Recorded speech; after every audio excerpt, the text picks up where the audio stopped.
Okay, Jill, you're on. Let's wait till I don't know that he's ready in the back because we didn't come up. There we are. You ready? Yes, ma'am. Okay. Good afternoon. We are on the record in case number 2020-272, the electronic application of Flat Run Solar LLC for a certificate of construction for an approximately 55 megawatt merchant electric solar generating facility in Taylor County, Kentucky, pursuant to KRS 278-700 and 807 KAR 5:110. My name is Amy Cubbage. I am Vice Chairman of the Kentucky Public Service Commission, and I also serve as Vice Chairman for this Kentucky State Board on Electric Generation and Transmission Siting. I will be presiding today in lieu of Chairman Kent Chandler, who is unable to join us. Joining me today via video conferencing and or in person are the other siting board members. They are Mary Ann Butler, our new Commissioner of the Public Service Commissioner, and welcome Commissioner Butler. Thank you. John Lyons, Deputy Secretary of the Energy and Environment Cabinet, serving as proxy for Secretary Rebecca Goodman. Charlie Rowland, Executive Advisor with the Cabinet for Economic Development, serving as proxy for Interim Secretary Larry Hayes.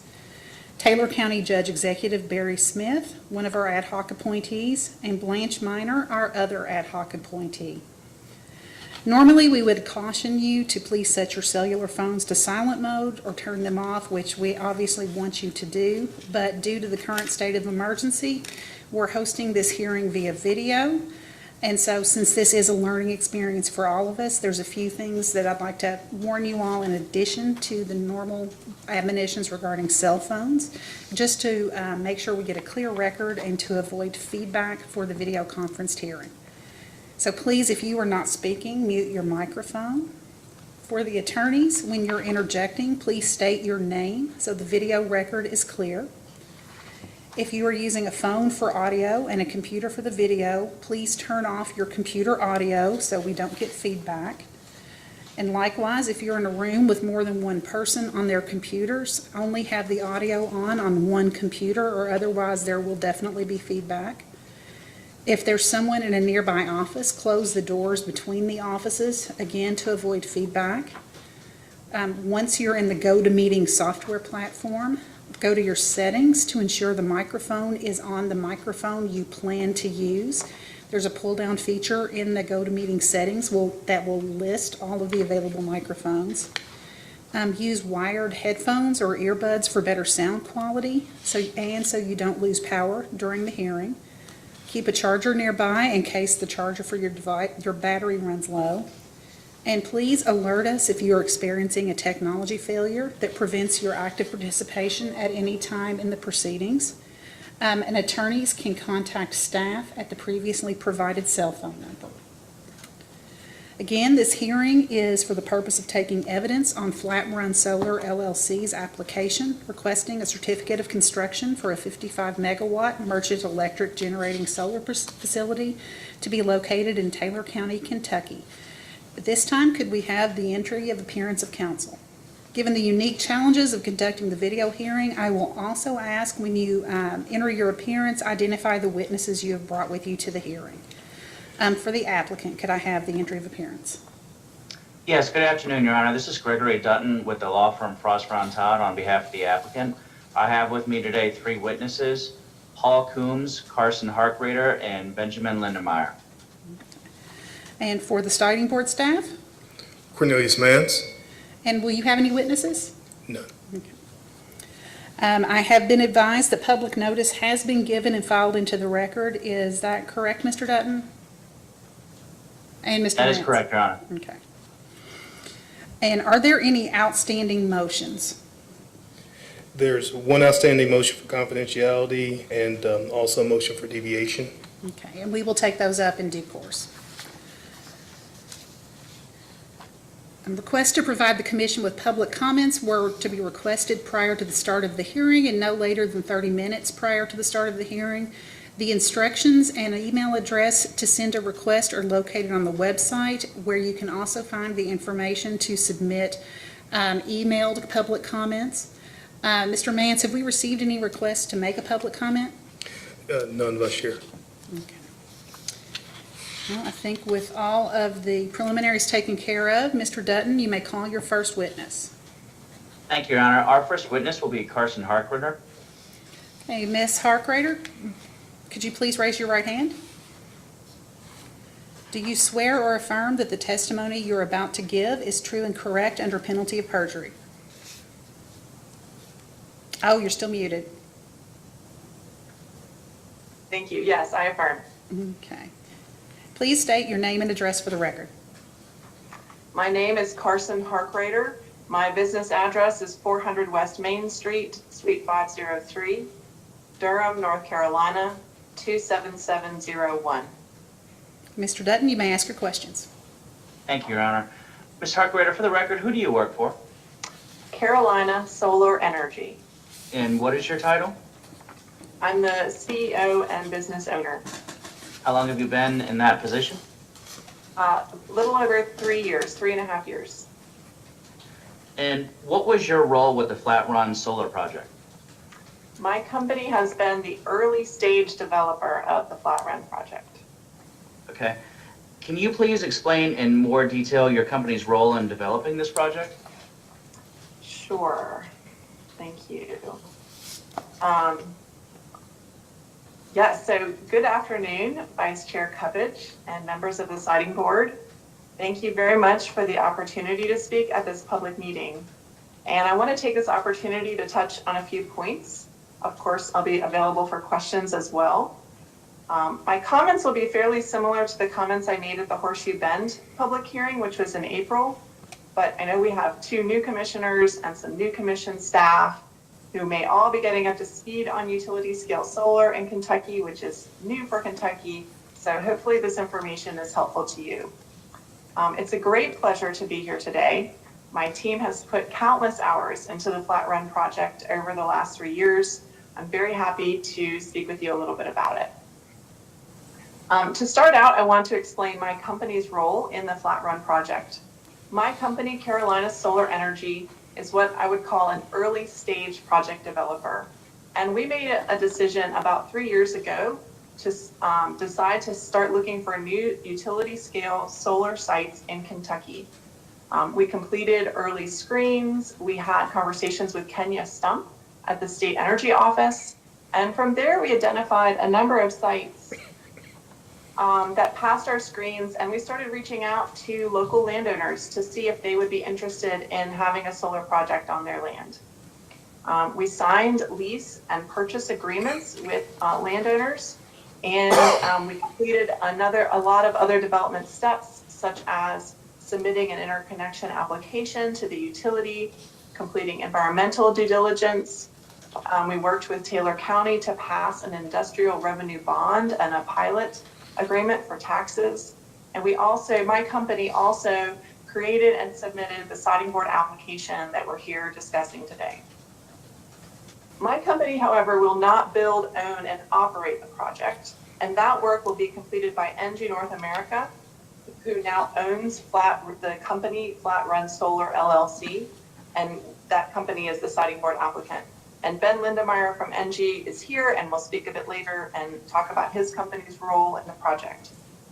My company has worked with NG on other projects in the PJM region in North Carolina and Virginia. So this is very typical scope for my company to have completed early work, identifying and working on a project, and then transferring the project assets to NG so that they can complete financing, signing power offtake agreements. They'll complete the detailed civil design, and they'll prepare for construction and then long-term operation of the project. So a little bit more about my company. It was founded by my father. It's been in business since 2004. We've developed 45 solar projects that are in operation, about 500 megawatts of operating solar. Most of our sites are in North Carolina, which is now the #3 state in the country in installed solar. We have developed 8 projects that are the same size as Flat Run and that are in construction or in operation in North Carolina and Virginia. And as I mentioned, our specialty is choosing optimal sites for projects And we're very focused on working with landowners, neighbors, and local communities on understanding solar energy. We complete permitting, interconnection studies, environmental reviews, title searches, surveys, pretty much everything that's ready to get a project ready to start to go into construction. And ours typically takes 2 to 3 years. We then remain involved with our landowners and local authorities through our personal relationships with them whenever they have questions or need anything from us as the projects move forward. As I mentioned, I took over Carolina Solar Energy from my dad about 3.5 years ago. One of the very first decisions I made when I took over the company was to start to look for new solar projects in Kentucky. And as you may know, parts of Kentucky, including Taylor County, where this project is located, are part of the PJM interconnection region. What we really like about PJM is that within PJM, solar projects like this can contract directly with large energy buyers by a private contract to sell the electricity and the green credits that the project will produce. There's quite a lot of demand from large energy buyers for the energy from projects like Flat Run. And I am confident that the power from Flat Run will be sold to a company with operations in Kentucky. We first started looking at Taylor County in the spring, summer of 2019, about 2.5 years ago. And I know that my employee, Chris, met with Judge Smith that summer. We're very much want to thank Judge Smith for his thoughtful consideration of the project, as well as his fiscal court for approving the industrial revenue bond. I also really want to take a moment, especially with new commissioners and staff, to thank you for your consideration of this project. I've been in the solar business almost 10 years, and we know that working in this business, we are really bringing something new often to the communities where we're doing business. It takes a lot of time and a lot of energy for regulators to get up to speed on a new industry like solar, on top of all of the other busy workloads and other things that you're managing. So I really do want to say thank you. We appreciate that this is adding a lot to your plates, which I know we're full already. On a personal basis, it's very rewarding for me to work in the solar industry. I feel I can bring economic development and new tax base and construction jobs to areas of the Southeast that really need it. And I hope that this work is rewarding for you as well. I do think that this project will be very positive for Kentucky, and that it will bring a needed service to Kentucky companies that want to buy renewable energy. So I want to touch very briefly on the pilot, the payment in lieu of taxes agreement for Flat Run. We were very happy that the Taylor County Fiscal Court approved our proposed pilot payment earlier this year. And as you know, there is no planning or zoning in Taylor County, so that vote to approve the pilot was really the step that the Taylor County Fiscal Court took to, that confirmed that they, at least in terms of the pilot, are supportive of the project. And I know Professor Coombs will speak a little bit about the pilot later as well. I also want to touch on workforce development, since we know that economic development is part of what the Siting Board considers. My team has been meeting with local vocational schools near our Kentucky projects for almost a year, and we have met with the principal of the Greene County Technical School, which supports Taylor County. And Carolina Solar Energy has committed to continuing to work with the technical schools in the areas where our projects are to ensure that their teachers have the training so that they can then train their vocational students in how to be solar installers. And the training to be a solar installer takes only 2 days. There are a lot of jobs involved in the construction of a solar project, and they do pay higher than average wages. And most of the jobs will be filled, certainly will be filled locally. There are 2 final items I want to cover briefly. One is noise and the other is the site plan. I know that in the past, the Siting Board has been concerned about noise impacts. I'm hopeful that all of you will be able to, at some stage, visit an operating solar project so that you can see and hear it for yourself. There's nothing sort of like really seeing it for yourself. I can personally vouch that I have talked with multiple neighbors of rural solar projects, adjacent neighbors who say they love it, it's quiet, and they personally much prefer it to a residential neighborhood or neighbor because it's so much quieter. So finally, I want to talk about our site plan. We developed the site plan that's shown in the siting board application using all of our standard practices from other states where we have done business. Although Taylor County does not have planning and zoning, we have applied standards such as setbacks and vegetative buffers that we would use in counties that do have planning and zoning. We know that utility scale solar's main impact to its surrounding community will be visual, since during operation there are no noise or other impacts. Therefore, we have designed the project with vegetative buffers that will screen the view of the project from the public roads. In our application, we showed in detail that the residential neighbors of this project will have virtually no visual impacts from the Flat Run project due to existing topography and various stands of trees that lie existing around the project that will shield their views. So thank you very much once again. That concludes my remarks, and I am available for questions, or if you go on to the next witness, I'll be available later. Thank you. Ms. Hartford, excuse me, I appreciate your comments. Let me ask you one final question. Is there anything currently in the record that you would like to correct or clarify before I turn you over for questions from the siting board? No, thank you. Thank you. With that, I would tend to the witness. Thank you, Mr. Dutton. Mr. Mance, do you have questions on behalf of the staff? Yes, I do. Can you hear me clearly, Ms. Harkrader? Yes.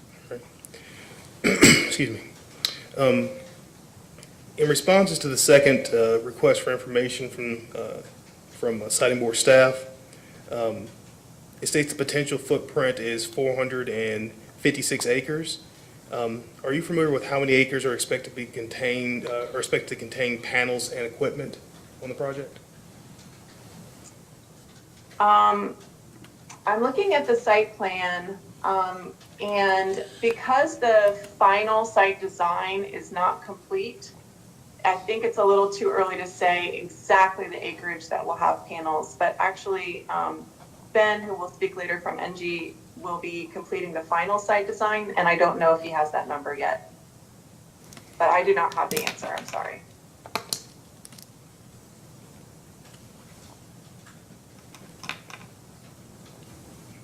Okay, and that actually rolls into the second question we have for you, is because the site layout has not been finalized, do you have any, do you know when the site layout is likely to be finalized, or is that, once again, a better question for Mr. Lindermeyer? Yes, that will be a question for Ben, yes. Have any changes been made to the project boundary since the initial site layout was provided? No, the version that's in the application is the current and final version for consideration of the siting board. Okay. Since the addition of 25-acre parcel owned by Patricia Thomas, and since the addition of the vegetative buffering that was referenced in the supplemental information filed on May 24th, there hasn't been any changes to the boundaries since those two additions? Correct. Okay.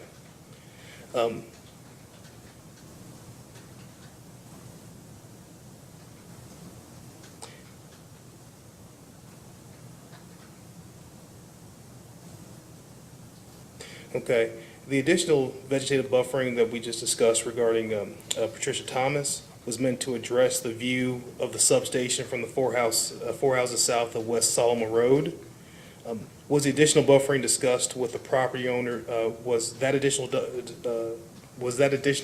discussed with those property owners? And did it satisfy their concerns regarding the visual impact? That's a great question. We actually did not receive any questions or concerns from any neighboring property owners of this project.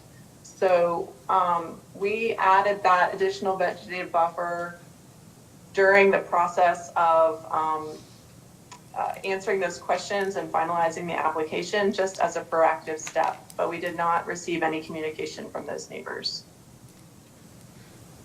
stating concerns. Okay. Are there any other minor changes to the project boundaries expected at this time? To my knowledge, no.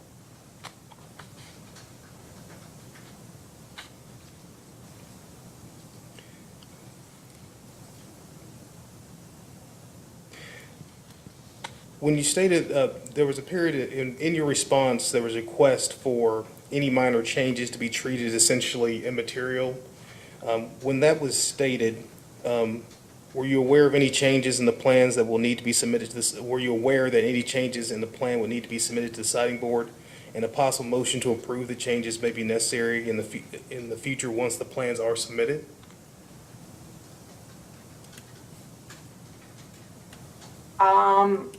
I think we have seen that condition on prior siting board cases. So I think we did anticipate that there might be a condition placed to somewhat of that extent. And our goal, just to maybe give a little bit more detail, but our goal was certainly that, you know, the parcels that are involved in the project will not change, and the what we've labeled in our site plan as the potential project footprint would not ever change. So if there were any changes that would be made, the project would become smaller, and that potential project footprint and the parcels that are in this site plan that's in the application would never be enlarged. The only impact to the potential project footprint would be for it to go down without requiring siting board approval. That was our intention. Thank you for that clarification.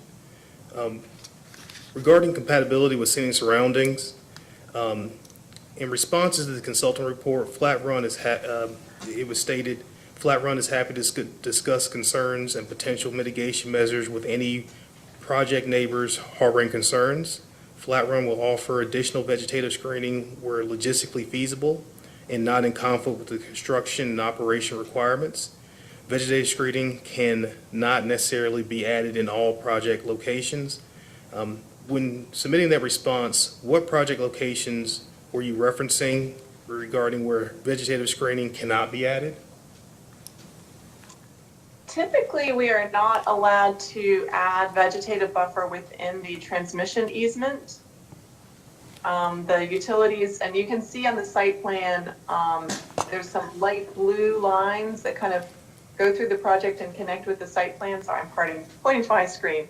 But so on the transmission easement, that's, you know, the easement is owned by the utility East Kentucky Power Co-op. We're not allowed to put vegetative screening over those areas.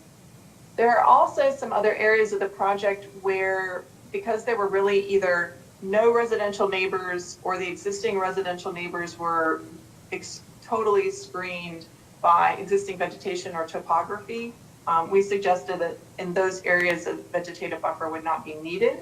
But to answer your question about where it's certainly not possible, it would be, I believe the only area would be within that transmission line easement, or where just extreme topography or you know, a river made it impossible, or a waterway. But there's, you know, this site is aptly named. It is very flat, so I don't think topography would prevent the project from planting vegetation. Thank you. And I know you referenced this in the previous question, but I just want to confirm, have there been any concerns from neighbors for which you have been unable to address them with vegetative screening regarding scenic surroundings? No. We had a public meeting for this project. It was virtual with an in-person screening option, and that was, I believe it was last summer. And a few neighbors turned up, but their questions were mostly around, to my memory, their questions were mostly around, you know, why did you decide to put the project here, and things like that. There were certainly no concerns raised by neighbors at that meeting about, you know, I would like a, you know, I'm concerned about my view shed or things like that. Thank you. Do you know the number of non-participating properties that are adjacent to the proposed Flat Run solar facility? Off the top of my head, I do not. Sorry, I know it's in our application. Okay.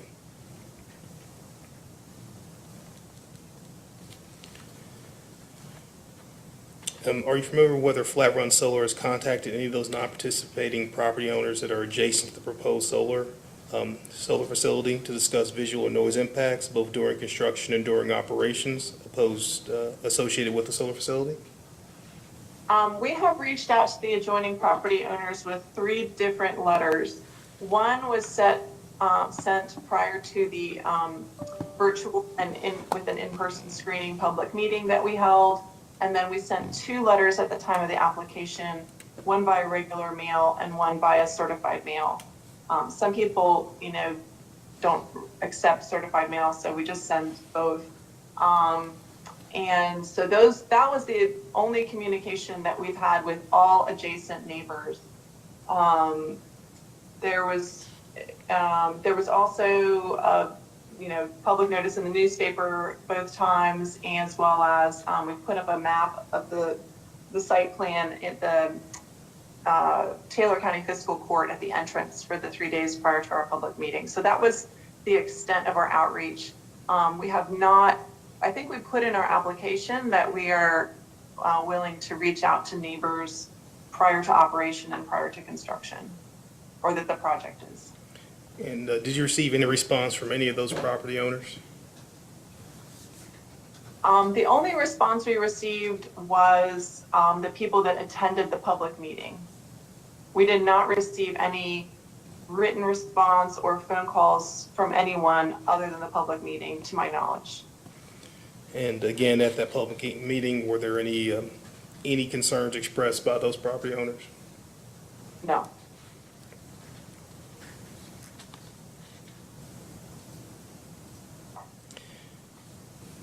In response to the first data request, there was an indication that you all were unable to contact the Diener family, who owns multiple parcels surrounding the project. Were you ever able to make contact with them? No, they own the land, a couple of farms that are, if you look at the site plan, you can see Sanders Road. It's kind of just directly to the north of the project, and we sent them various letters and tried to get their phone contacts and call them, but and I think we did get a correct number and left some voicemails, but no, we did not hear back from them.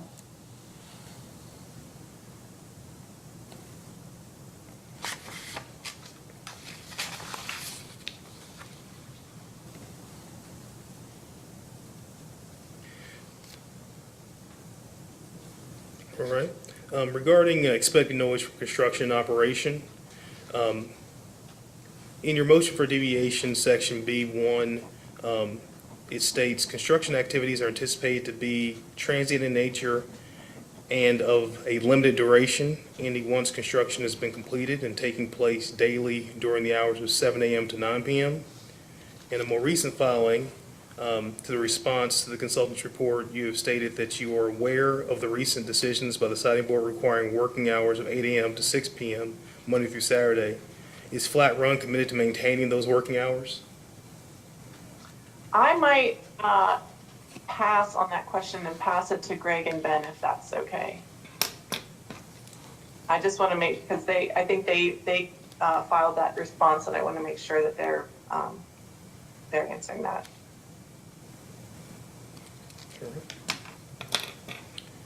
In the motion for deviation, it states substation inverters, energy storage devices, and associated HVAC units will not have a material impact on the neighborhoods at 700 feet distance based on the operational sound levels of the equipment as outlined in the noise and traffic study and the anticipated ambient noise environment at 700 feet.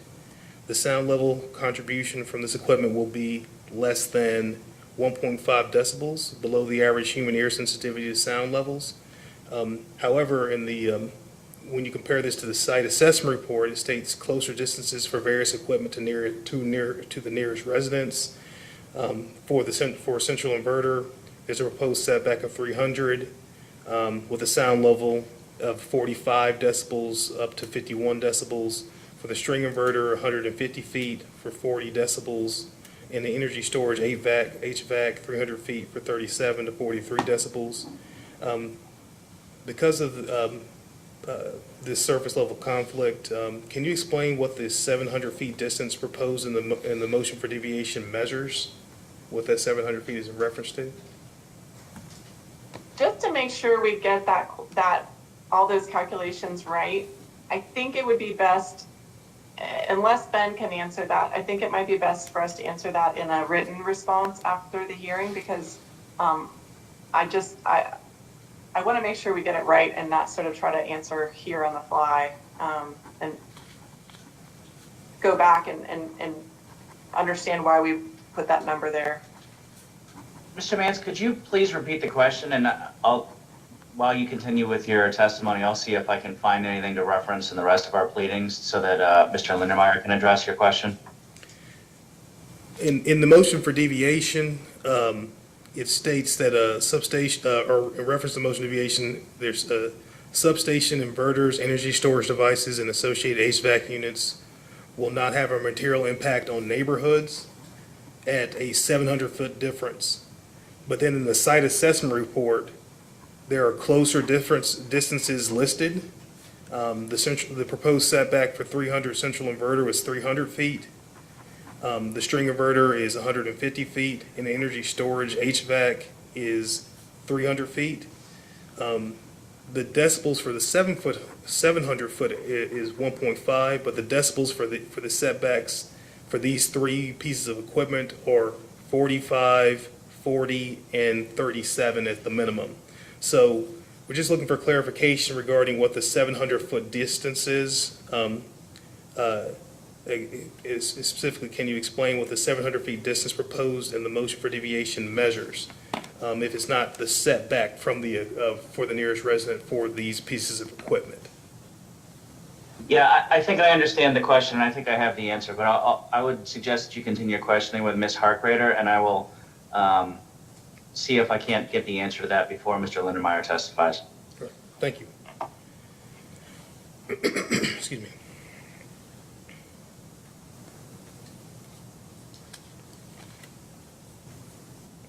In response to the second request for information, it stated that the closest residence to the substation is 890 feet with an anticipated decibel level of 17.1. At that time, this was given as a minimum distance, noted that actual distances may vary based on the final site plan.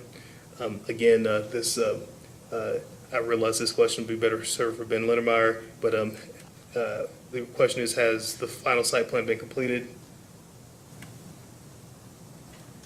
To my knowledge, it is not. And the reason for that is not, my understanding is that NG is completing some final, site testing and things like that. So it's simply that the project needs to, know that it has its siting board permit at a certain stage, or the city permit, and the development continues on after that. So it's not that we don't want to provide that information now. It's simply that all the field work and design work just hasn't been completed. But I probably shouldn't answer that. I should let Ben answer.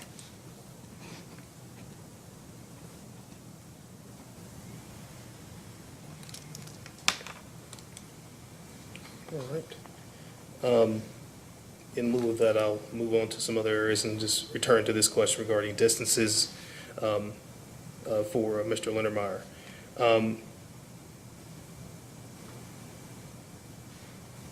All right, then I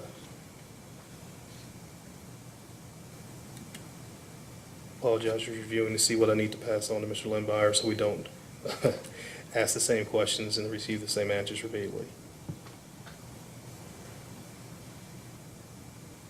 All right.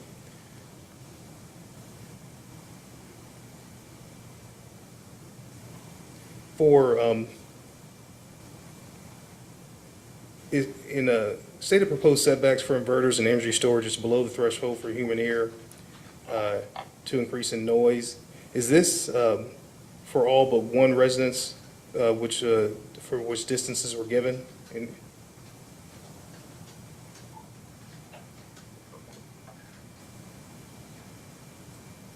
Not sure I understand the question. I'm sorry.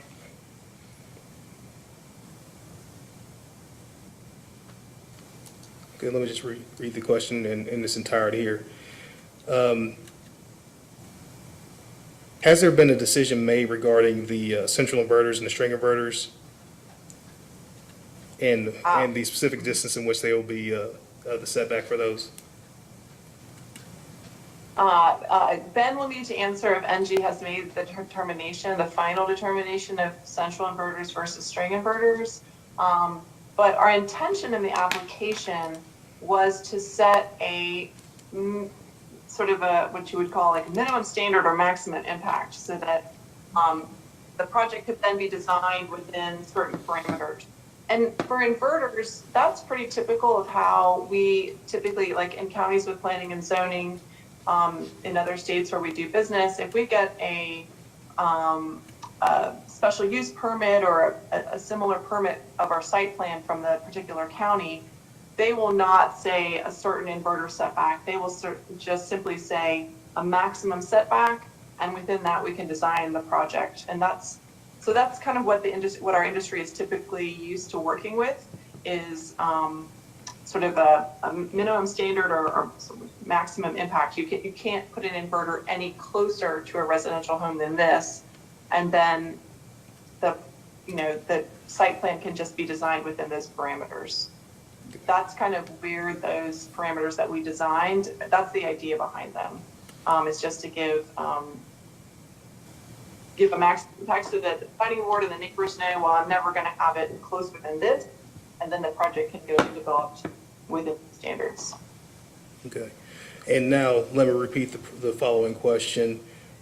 As the setbacks are currently set up regarding the inverters, it's stated that the setbacks for the inverters and the energy storage is below the threshold, would allow the sound given off by those devices within the setbacks is below the threshold for the human ear. And thus you will also not be able to hear the increase in noise. Is this correct under your understanding? Yeah. Okay.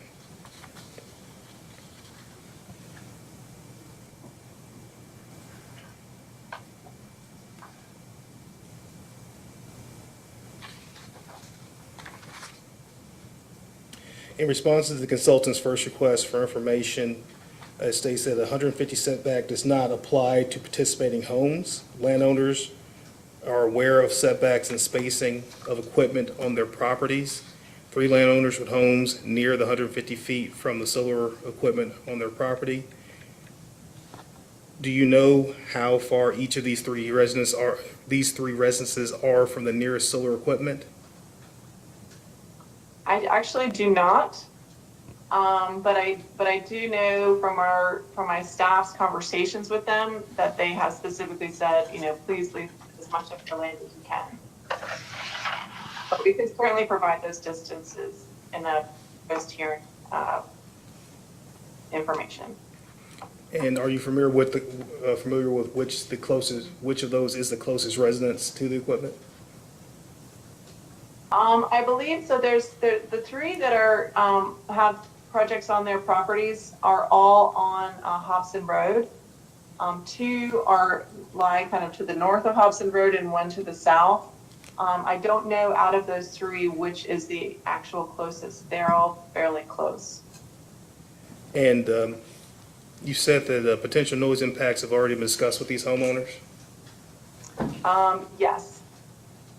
And were any concerns raised by them? No, they asked us, please use much of our land. Okay. In response to the consultant's first request for information, notes that a site assessment report uses expected noise level of 95 decibels for pile driving at 150 feet. Flat Run states because the pile driver will move around the site and because 95 decibel limit is measured outside the home and not inside the home where noise levels may be lower. Flat Run did not include any analysis from health or regulatory agencies developing the noise limit. If there are 3 homes within less than 150 feet proposed setback, will they be experiencing higher decibels during the pile driving? And do you know what level that would be? Our noise report included in the application has the tables that show the distances and the noise. But I don't, because, yeah, I think we'd have to measure that distance and then refer to the table, and then the table would need to have that distance in it. So we could certainly provide that information, though.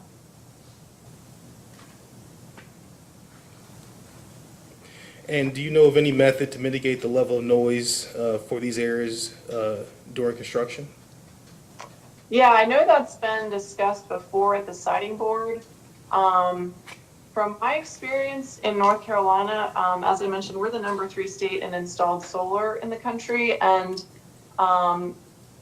you know, I think we have never heard a complaint about operational noise, but with construction noise, my understanding is that, well, you know, generally construction projects are noisy. It hasn't been a significant issue here in North Carolina, to my knowledge. So to specifically answer your question,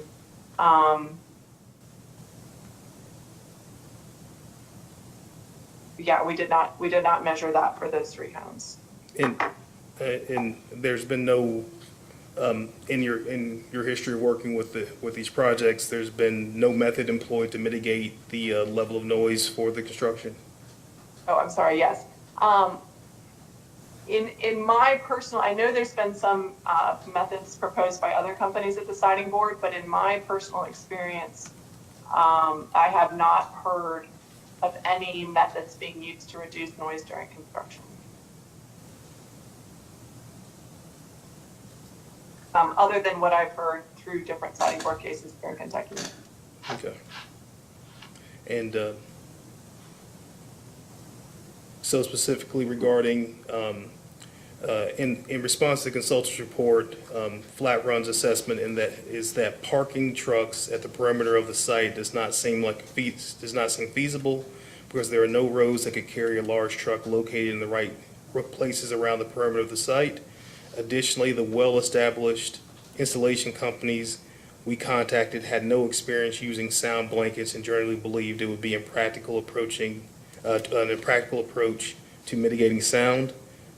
So Flat Run believes that the proposed setback requirements and restriction of construction hours provide a sufficient mitigation for pile driving noise. What type of sound blankets did you discuss as an option for sound mitigation during pile driving?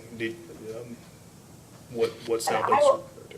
Yeah, I will pass that question to Ben Lindemeyer. Sorry to not answer myself.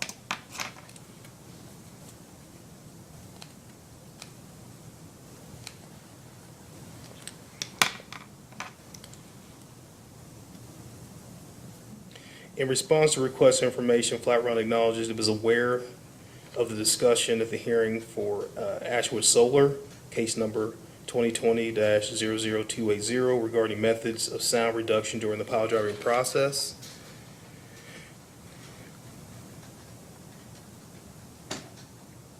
Given your concern about the uses of roads at the perimeter of the project, did any of the alternatives you discussed involve the semi-trailer canvas method that does not necessitate staying on a road, rather following the process of the pile driving through the project property during the pile driving, and a forklift moves the trailer to canvas in front of the activity as it occurs? I probably should pass all these questions on noise and the implementation onto Ben, just because my company does not have experience with constructing solar projects in general. And I know his company prepared those answers. Okay.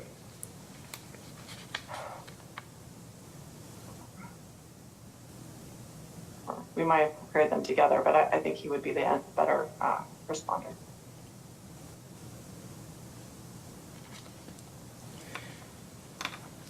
All right. Regarding decommissioning, in response to staff's second request for information, a decommissioning plan was presented, but it appeared to be a model or draft plan. Has Flat Run Solar committed to a formal decommissioning plan, and if so, is the same plan presented but fully executed by Flat Run Solar? I'm so sorry. I will pass that to Ben too. I think he'll be better. He'll make sure to answer it correctly.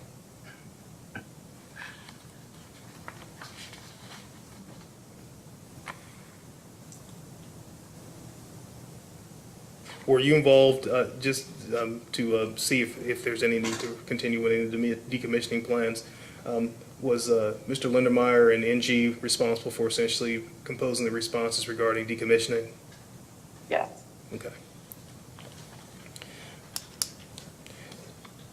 You mentioned the pile agreement, and that it had been approved by Taylor County. Yes. Are you aware of whether, once the project is ready to be constructed, Taylor County will adopt an ordinance giving final approval of the bonds and the pile agreement? To my knowledge, it would not be an ordinance.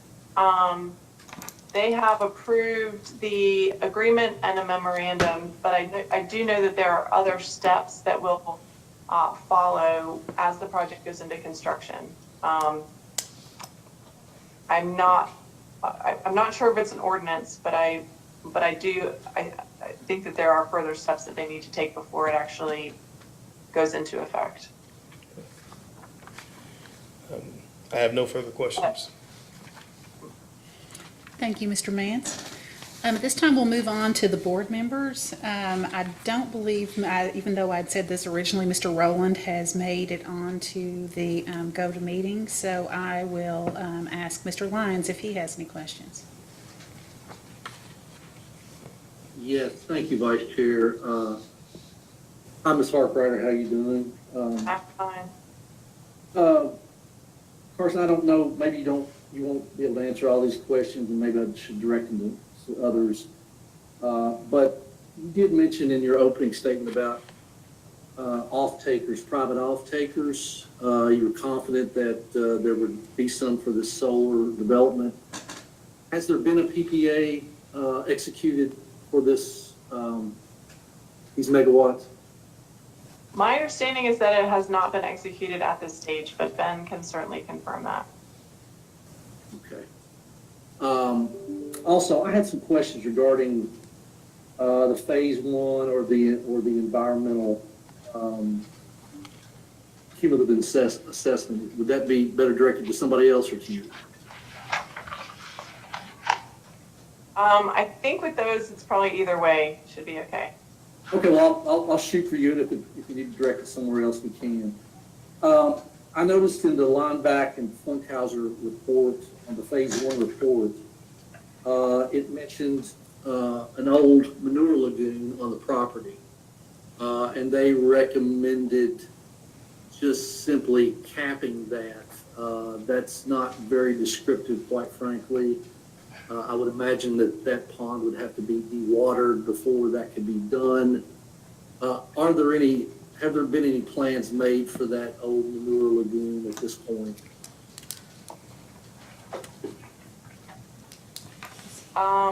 Yeah, I'm gonna pass that to Matt. I'm sorry. I probably should have just said to give them to Matt, because he's really starting to get geared up for construction, so. But on our site plan, the property, there's a farm. Really, the main buildings that you can see within the solar farm footprint, it is an old dairy farm. Right. Haven't been cattle there, I mean, since we started work on the project, so at least 2 years since there's been any cattle on there at all. But that is an old dairy farm, so I imagine, all the typical things you would expect from a dairy would be on that property. Those are not uncommon, and they do have manure in them still, and they have to be properly disposed of if they are going to be dewatered. And so there are standards, procedures. UK actually has a reference document about how to do that I can pass along to you all, because your consultant's proposal wasn't very descriptive at all of what would be done there. Thank you. There's also a couple of water wells on the property. I don't know what the ultimate disposal of those would be. Those, if they're not going to be used and properly permitted, they need to be plugged in accordance with the Division of Water's standards for that. And one other more troubling, perhaps, aspect of what Sultan found was an old residence pushed into a pond. Do you know what the ultimate disposal of that will be? They mentioned it could have asbestos containing material in it. Yeah, that was not done with our knowledge, and I'll have to pass to Ben though for the next steps. Okay. Finally, I did notice in the phase one that it obviously didn't cover sensitive species, such as bats, for instance, nor does the cumulative environmental assessment that's done under RS 224, which is not required. Was any review of threatened and endangered species done that I didn't see the documentation for? Yeah, we had completed a NEPA desktop review, and we also, because there were some questions about bats at the Horseshoe Bend hearing, we asked our consultant to prepare some data on the bats, and I know Ben has that and can provide that information. Okay, has that been submitted for the record? Maybe I just missed it. No, we did not include the NEPA, the limited NEPA desktop review. We didn't do a full NEPA, but we did a limited NEPA desktop review. That was not submitted to our application. Okay, yeah, I think it would be helpful if we could see that. Thank you, Vice Chair. That's all the questions I have. Thank you. Judge Smith, I don't believe you're on here either. If you are, do you have any questions? Not hearing anything. Ms. Minor, do you have any questions? No, Vice Chair, no, I have no questions. Thank you. Thank you. Commissioner Butler, do you have any questions? I do have a question about, but I think it'll probably be for Mr. Lindemeyer later, because we talked about decommissioning, but we have a lot of hailstorms in Kentucky, so how are you going to properly dispose of the panels when you need to replace them in the meantime? I don't think that was addressed, so would that be for Mr. Lindemeyer? Yes, I think he'd be the best to answer. Okay, thank you. Is that it? Mm-hmm. Okay. I have just a few questions myself. First, you made a comment that Carolina Solar will remain involved with the property owners even though the project has been sold to NG North America. Are there contractual arrangements that require you to stay involved? I guess I'm just curious about the nature of how that involvement would continue. Yeah, so the land lease agreements, the land purchase agreements have been transferred to NG. So we have no contractual obligation to sort of be involved. But because we have gotten to know people over 2 or 3 years, if there's ever a time, and we do this on all of our projects, if there's ever a time where a landowner just feels more comfortable talking to us or feels like they feel like we can help them in any way, we always do. So it's just sort of our business practice. Okay. And you, in discussing the vegetative buffers, you mentioned that there was a transmission line easement that might impact the ability to put in some vegetation. Do you happen to know how wide that easement is? The easement is shown in our survey, our Alta survey, but I don't think that it shows. I'd have to go back to the deed. And honestly, the deed sometimes doesn't say the distance. You'd actually have to go out and measure it. So I don't have that information. I'm sorry. Oh, that's okay. Do you know? It is shown on the, it is shown on the site, the location. Okay. Do you know whether notice of the sale of the project to NG North America was placed in the record? I would refer to Greg for that. I think he filed sort of change of attorney. Because we filed a change of attorney when the transaction was complete, but there was no notice of change of the parent company because Flat Run Solar, it was sold as an LLC, so the company is the same. Okay. And is that a single member LLC? Flat Run Solar? Yes. I would have to defer that to Mr. Lindermeyer, though he's nodding his head yes. Okay. Those are all the questions I have. Mr. Dutton, do you have any redirect? I do not. Mr. Mance or anyone else, does anyone have additional cross after? I do not. Mr. Lyons? Okay, well, I think that, Ms. Vice Harper? Chair, Yes, I'm sorry, I would bring up that I'm not sure that the human environmental assessment that was submitted to the cabinet has been filed with the commission as well. I've gotten that from PSC staff, so just might want to make a note of that. That was filed by the previous law firm representing Flat Run. Well, actually, it was submitted by the previous law firm to Secretary Gooden directly. okay.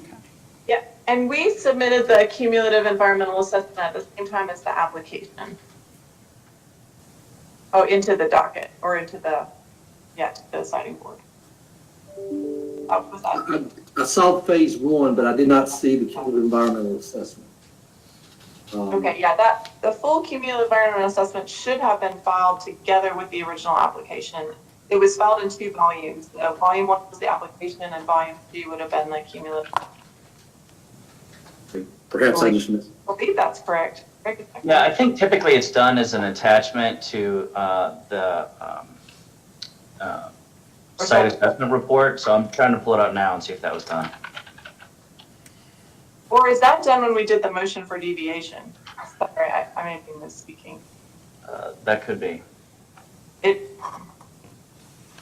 Yeah, the only attachment I'm seeing on the site assessment is the phase 1. I'm not seeing the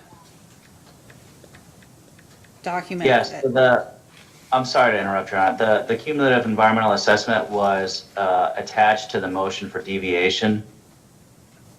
It's PDF page number 31 is where it starts, and it's attached as Exhibit 5. Thank you. Anything else, Deputy Secretary? No, Vice Chair, thank you. Any additional redirect, Mr. Dutton?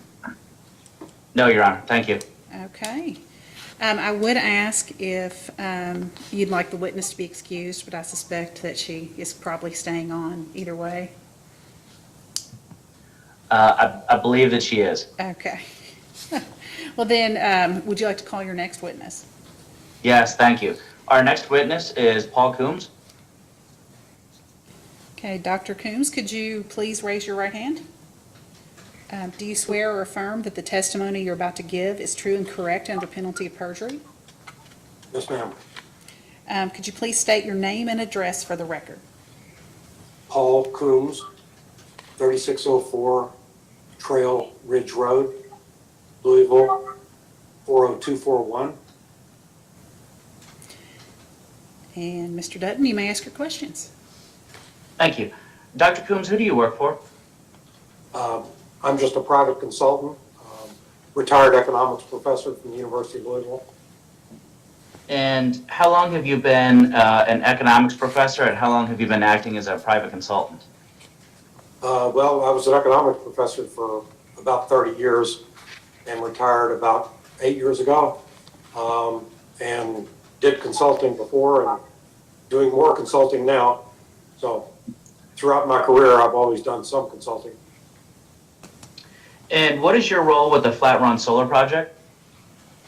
So I was contacted by Carolina Solar Energy last year to take a look at, I think, 3 projects in Kentucky. And so I've been analyzing those and writing reports and modeling the economic and fiscal impacts of the different projects. Is there anything currently in the record that you would like to correct or to clarify? Actually, there's one thing that I noticed this morning. It's not material or negative, but I noticed in the report that I wrote back in the spring that I cited a pilot agreement of amounting to $1.32 million over 40 years. At the time that I wrote that, the pilot was still in negotiation. I confirmed with Carson today that obviously the pilot has been approved, and they raised the amount of the pilot agreement by about $165,000. So it's now, instead of 1.32 million, it's more like 1.485 million. They raised the amount that they would pay for the last 20 years per megawatt hour. And so it simply raises the value of a number that is in my report. Does that change any of your analysis? Not really. Thank you. With that, I'll turn to the witness. Hey, Mr. Mance, do you have any questions on behalf of the staff? No questions, Your Honor. Okay. Deputy Secretary Lyons, do you have any questions? No, Your Honor. No, Your Honor. Ms. Minor, do you have any questions?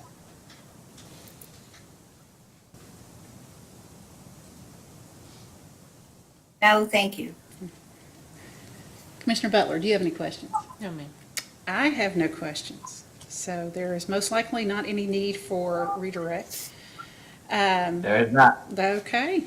Would Dr. Coombs like to be excused? I think the doctor probably would. Okay. Well, since no one has any additional questions, you are excused from the hearing. Thank you so much for your time today. Thank you, sir.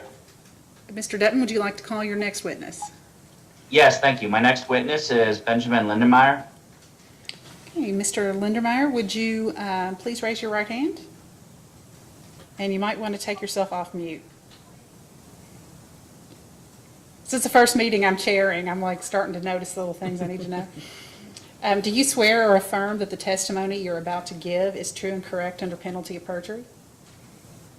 I do, Your Honor. Could you please state your name and address for the record? My name is Benjamin Lindenmeyer. The address is 24832 Glenwood Drive, Lake Forest, California, 92630. Okay, and it sounds like we may be getting a little feedback. Hopefully that's not going to cause a lot of trouble, but Mr. Dutton, you may ask your questions. Thank you, Your Honor. Mr. Lindenmeyer, who do you work for? NG North America, And what is your title? a Director of Development. How long have you been in that position?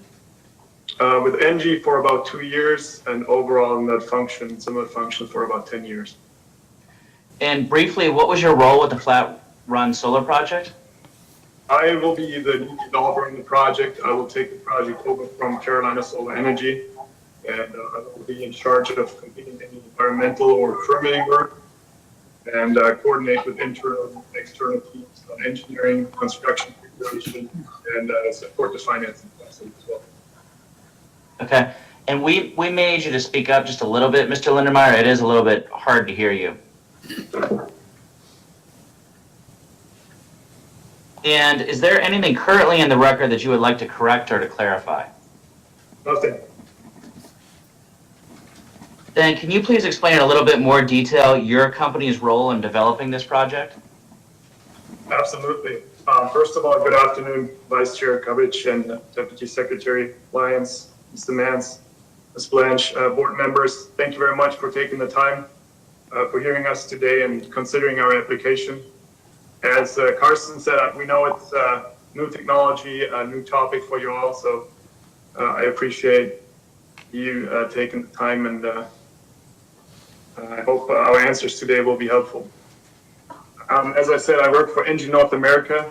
NG North America, formerly called GDF Suez, is part of a 200-year-old company, over 200 years, which traces its roots back all the way to construction of the Suez Canal.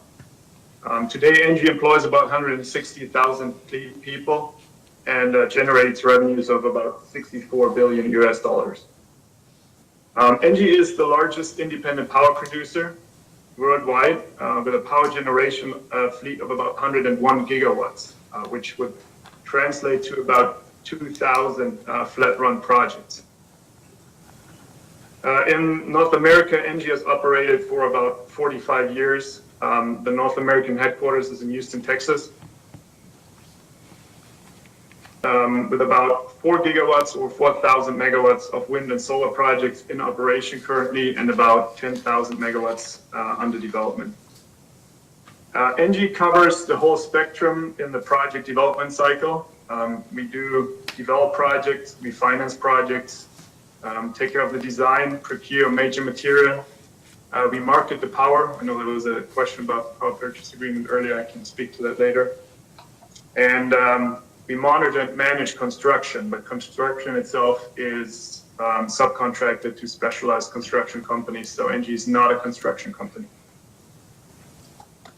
ENGIE and Carolina Solar have previously successfully partnered on a number of projects in North Carolina, Virginia, and we're now collaborating in Kentucky on the Flat Run project. And as Carson explained earlier, Carolina Solar completes the early stage of greenfield development, and ENGIE later takes over to complete the engineering, procurement, construction, power marketing, and brings the project commercially operational, which is targeted for this project for the end of 2023.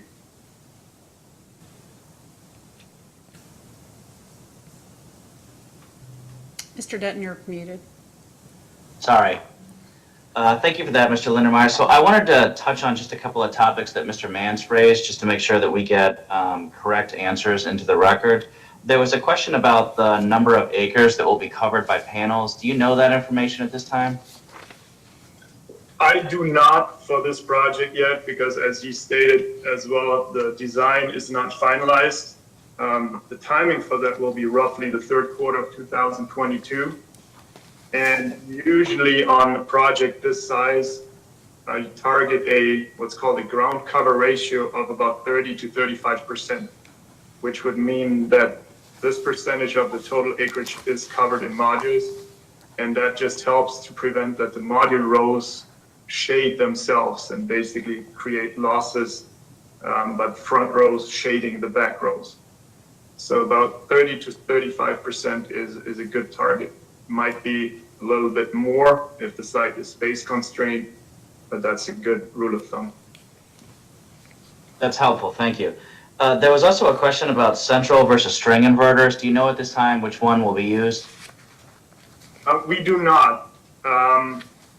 We're going through engineering and analysis right now, and also geopolitically, it's a bit of a difficult situation coming out of Corona lockdown, and obviously there are global shortages and supply chain difficulties that delay those decisions. So at this point, that's not yet determined. And Mr. Mance had asked, I believe it was Mr. Mance had asked about the difference between the motion for deviation, how there's a request for a 700-foot setback, and then the site assessment report has smaller numbers of feet for setbacks. My understanding is that the motion for deviation was referencing specifically the neighborhoods as defined by the statute, and the SAR was talking about just individual residences. But can you confirm that I have that correct?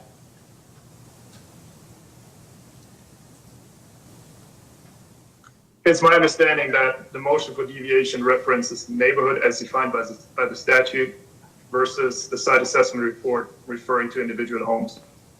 Okay, thank you.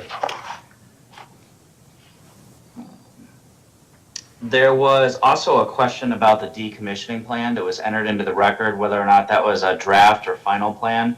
Do you know at this time?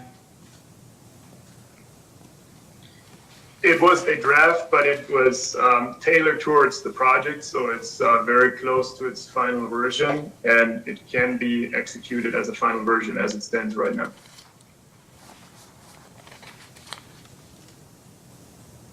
Thank you. There was also a question about the Ashwood Solar matter in front of the siting board, and they brought up in that case a number of different potential sound mitigation techniques. Can you speak a little bit about your experience with those techniques and whether or not you've seen any be successful? I can speak about my lack of experience with these measures, quite frankly. We asked our contractors that work on current projects and will likely work on future projects and these Kentucky projects as well, and their high-quality, well-established construction companies, and none of these companies has ever worked or deployed any of those measures in a rural setting for a large utility-scale solar project. We did get feedback that people have heard about those measures being deployed for commercial or residential solar projects in an urban setting where you have neighbors very immediately adjacent. Personally, I've seen them on freeway construction in Southern California where residences are right abutting the freeway. But none of our contractors and construction companies that work on large scale projects have ever deployed them. Most of them have not even heard of them. Thank you. That's helpful. There was also a question about the PPA, whether or not there's a PPA for this power. Has there been any sort of a PPA that has been made public for this project? Nothing has been made public yet, and there is no PPA executed. ENGIE's power marketing team is in discussions and negotiations with interested counterparties. There is a high level of interest, which is obviously very positive, but at this point, nothing has been executed, and I cannot publicly disclose a potential off-taker yet. Thank you. And then my last question. Study Board member Butler asked about disposal of damaged panels from hailstorms and situations like that. Can you speak a little bit about how that situation would be handled? Yes, so there are recycling facilities for modules, and defunct or damaged modules would be transported to those recycling facilities. We do have a sustainability department at ENGIE with several people looking particularly into this topic. It's obviously a question of sustainability, and as a publicly traded company, ENGIE has a high responsibility, high level of ethics to comply with any regulations. And it is also a matter of cost, because obviously you want to identify a recycling facility that is as close to the project as possible. I do want to mention, along with this question, that the panels that we're using do not contain any harmful material, so recycling is not as complicated as one might expect. With that, I have no further questions, and I would tend to this witness. Thank you, Mr. Dutton. Mr. Mance, do you have questions on behalf of staff? Yes, I do. You may proceed. Thank you.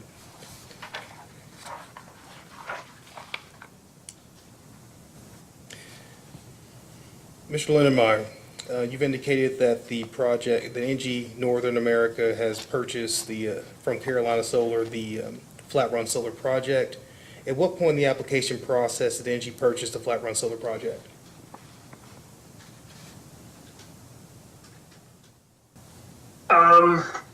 I don't know what the exact date was. I want to say it was earlier this year, but I don't know the exact date since I'm on the project development side, unfortunately not on the business development side. So I would have to defer or take a look at the records. Okay. When did or when will ENGIE take over responsibility for the final development of the project? We're currently collaborating on the project because of Ms. Harkrader and her team's experience throughout the past 2 or 3 years with the project.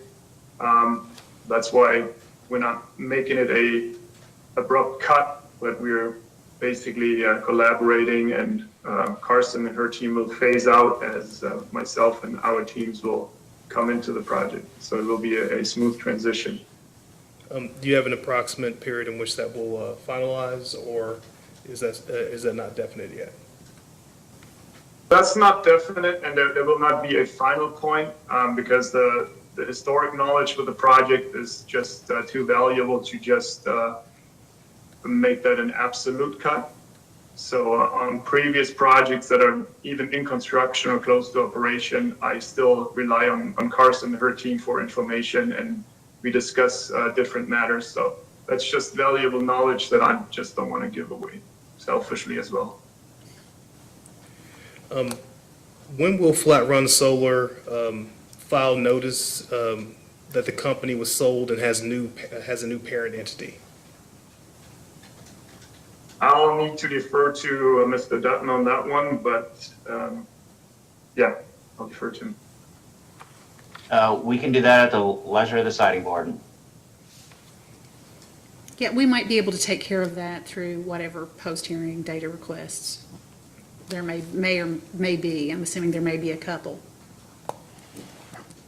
Okay, that certainly works for us.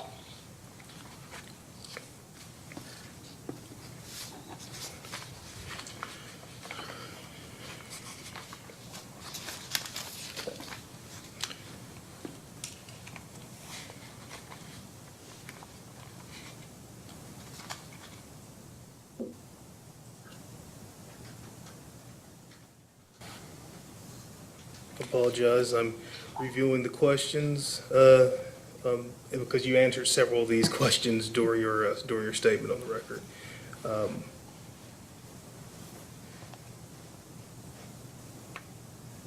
Let's see. Okay. You indicated that you've not heard of any use of sound blankets regarding mitigation of construction noise. However, there were a few other methods discussed, such as panels hung across fencing to absorb sound noise. Had your contractors, anyone you've spoken with, are they familiar with use of those techniques in these rural solar settings? No, that was the same response. None of them had used it. And I also asked the question whether anyone had heard about draping blankets or softening the pile driver head to basically soften the noise from the blow. And the response was basically that would make the whole process grossly inefficient and was never applied by anyone. Right.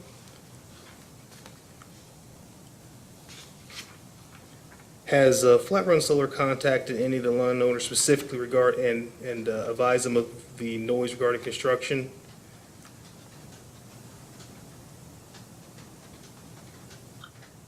I would have to defer to the Carolina Solar team and Carson's response on that. There have been extensive outreach and certainly information about construction noise as well.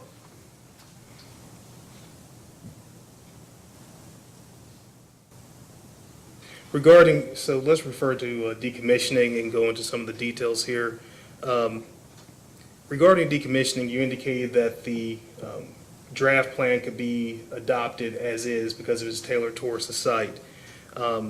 Regarding the removal of all equipment, is that regardless of the depth in the ground for the leased properties at the conclusion of the lease? Apologies, I missed part of the question. Could you repeat that? Does as part of the decommissioning plan, it requires removal of all equipment and structures.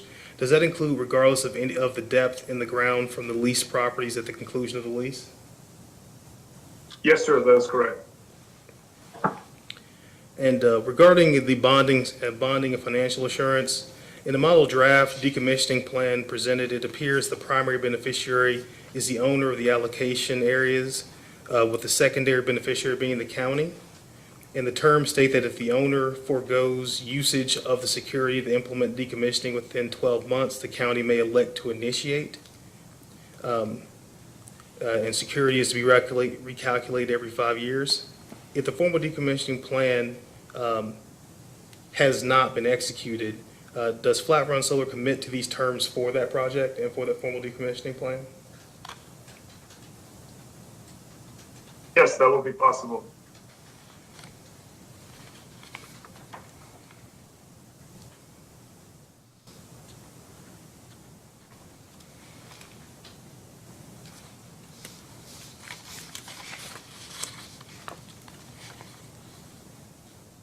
I do not believe I have any further questions. Thank you, Mr. Mance. Deputy Secretary Lyons, do you have any questions for this witness? Yes, Vice Chair, I guess to circle back to the couple of questions Ms. Harkrader deferred to Mr. Lindemeyer. Being the question about the Oman, has there been any plans for that? I guess you could leave it in place, but if there was plans to dispose of it, have there been any plans like that? Sorry, there was some paper noise right at the moment you referenced what was to be left in place or disposed. Could you repeat that? The old manure lagoon that's been identified by your consultant. Oh, okay. I don't know yet. That will depend on the project footprint.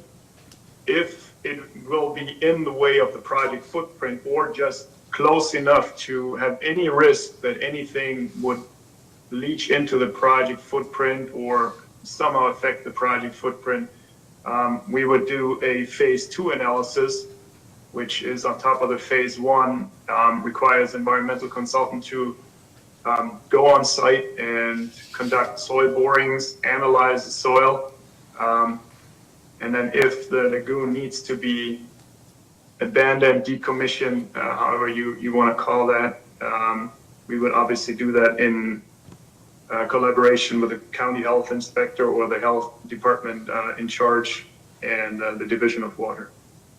Okay, thank you. That and was, it's- by the way, with wells that need to be capped, same procedure here. Okay, thank you. And the old residence that was pushed into the pond, I can tell you that that is not allowed, that needs to be removed.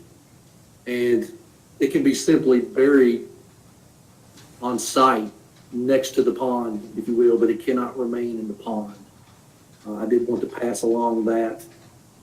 It is not regulated asbestos. I mean, if it does have asbestos-containing material, since it's probably a single-family residence, it is not in our jurisdiction or regulated. So, but it can be buried on site. I just wanted to pass that along.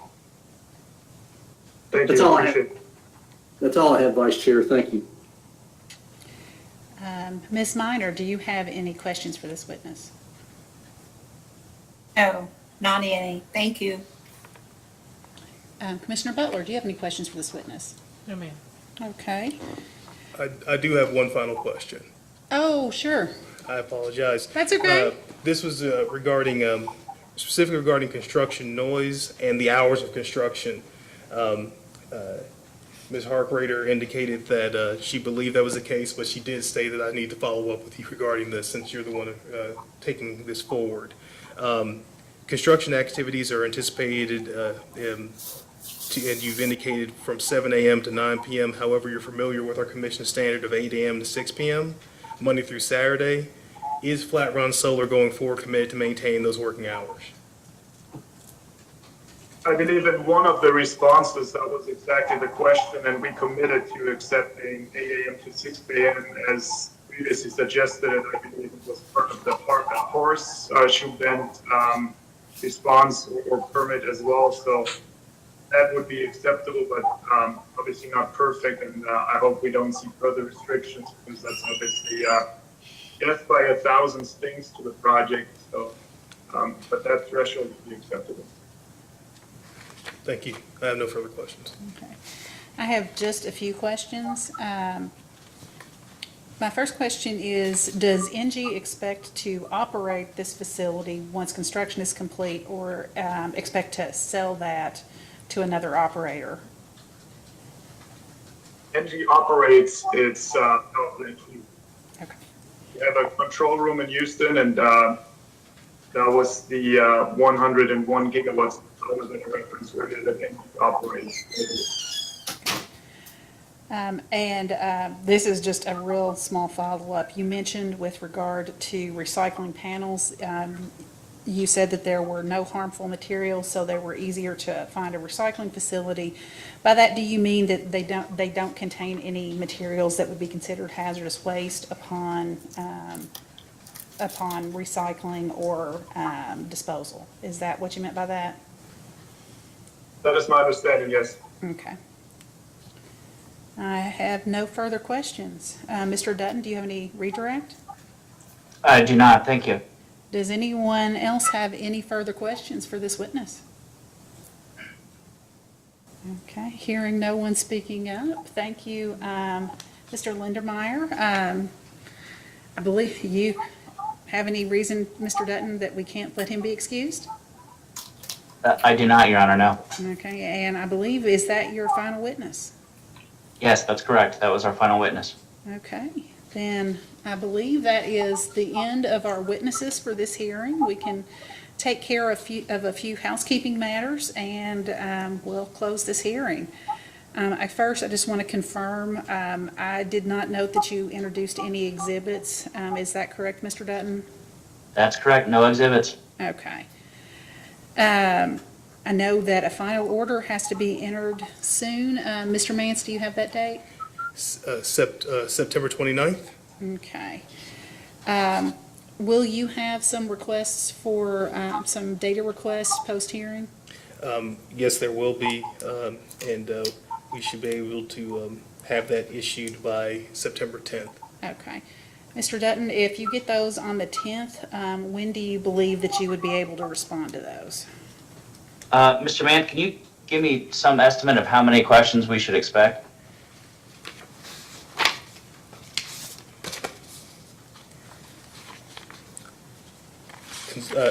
It's actually somewhat difficult because I'm not the only one responsible for the questions. There's an entire team witnessing the hearing. Each is responsible for their sections. I personally noted, I believe, about 8 or 10 throughout my questions. So, but I can't speak to what the rest of the team will be doing. The finance team that's associated with the project. Okay, let me ask this, Vice Chair. When do you need the answers to have sufficient time to review those and have time to prepare and issue the order? Ideally, I'd like to have them by the 17th, if that's at all possible. I certainly think that is possible, and we will endeavor to get them filed sooner than that. Okay, I appreciate that. Does anyone wish to have any post-hearing briefing? No, Your Honor, we're happy to waive post-hearing briefing. Okay. Well, unless anyone has any any other motions or any other issues that need to be brought to us today, I think we are probably ready to adjourn. Anything else from you, Mr. Dutton? I don't believe so, Your Honor. We certainly appreciate your time and attention this afternoon. Anything from you, Mr. Mance? No, ma'am. Anything from any other members of the board? Okay, hearing nothing, this hearing is adjourned. Thank you all. Thank you.